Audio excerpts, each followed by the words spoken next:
So one of the first things I'm going to talk about, and I'll say this up front, some of this is going to sound like it's common sense and maybe a little patronizing, but I don't want it to kind of be that way. I just want to basically make sure that we cover everything, especially for people that are new at this. So the first thing I'll talk about is don't even start the degreasing process until your weapon is 100% clean. And by that I mean it comes from if your customer or you have come back from the range, we don't accept any weapons in the shop that are not at least basic clean, have not been stripped down, field stripped and cleaned from the range, meaning there's no carbon gunk in them, not a lot of gun oil, things like that. Normal lubrication on a clean weapon is not a big deal, but we've gotten some in that, in all honesty, just look like they went out, fired 100 rounds, and then dropped them off at the shop. We charge extra if I have got to clean your weapon, but we will not even start the degreasing process until it's at a bare minimum kind of field clean. And obviously the reason for that is you don't want to put all that extra gunk that doesn't need to even be there to start with into your degreasing tank. So having said that, obviously the first thing we do is we put it in our degreasing tank, which is just 100%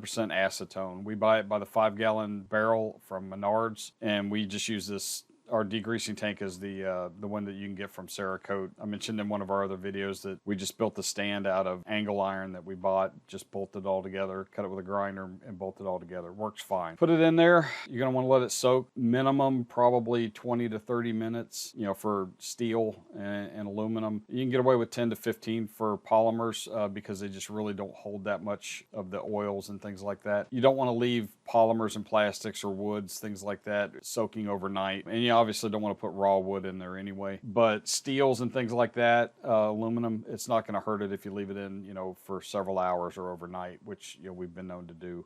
If you got something that is just really a used weapon that's going to need a little extra degreasing. Once it's done degreasing, we usually hang it to kind of drip dry and let that acetone evaporate off for a couple of reasons. One, the acetone is extremely flammable, and I just don't want to take the chance of putting that into our hot oven. And the other, it's just that much more of a head start for your oven, and you're not using electricity to basically burn off a liquid. It then goes in the oven, depending on what type of material it is. Polymer, you may only need to put it in for 30 minutes, 180 degrees. And that's going to, basically bake all that acetone, get every bit of the acetone out, get every bit of oil and everything out, and you're probably going to be fine. You do not want to go hotter than probably 150 to 180 with polymers because you don't want to take the chance of them warping. Steels and aluminums, we put in for 300 degrees, usually for an hour. We'll check them after that. Some things need a little longer. Some, that's absolutely fine. Aluminum, that's really always been about the right amount of time. Take it out, let it cool completely, and then take a look at it.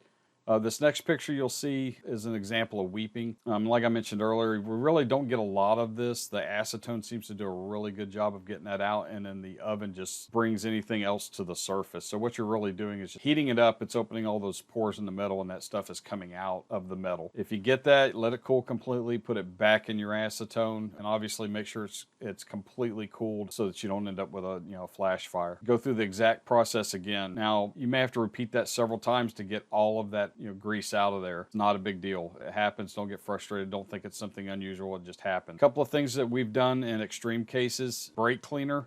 If you use brake cleaner, you need to go back with a little bit of acetone in a spray bottle and maybe a brush to make sure you get any residue from the brake cleaner off. In very extreme cases, I've only had this happen a couple times, we've used powdered laundry soap and a little bit of water to just really scrub the area. Rinse it off really good with water, let it dry completely, air dry, put it back in the acetone, and that will normally take care of it.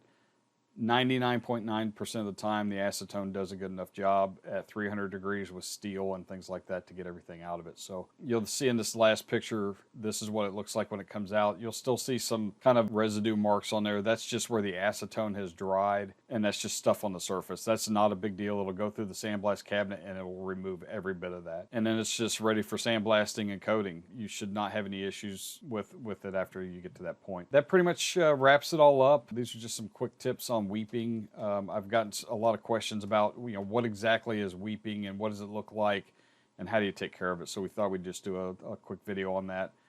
and give some tips on things that we do. If you've got anything that you've tried and it works for you, please leave that in the comments. I mean, we're always learning new tricks from people that we're in contact with, and I'd love to find out about what other people do that works for them. Please like, comment, share. Come see us at our website, BransonCerakote.com, for your stencil needs. We do special orders, and we have a lot of off-the-shelf stuff. We've got about 100 stencils for sale in our store on our website, and let us know if there's anything we can do for you. Be good to each other. Have a good day.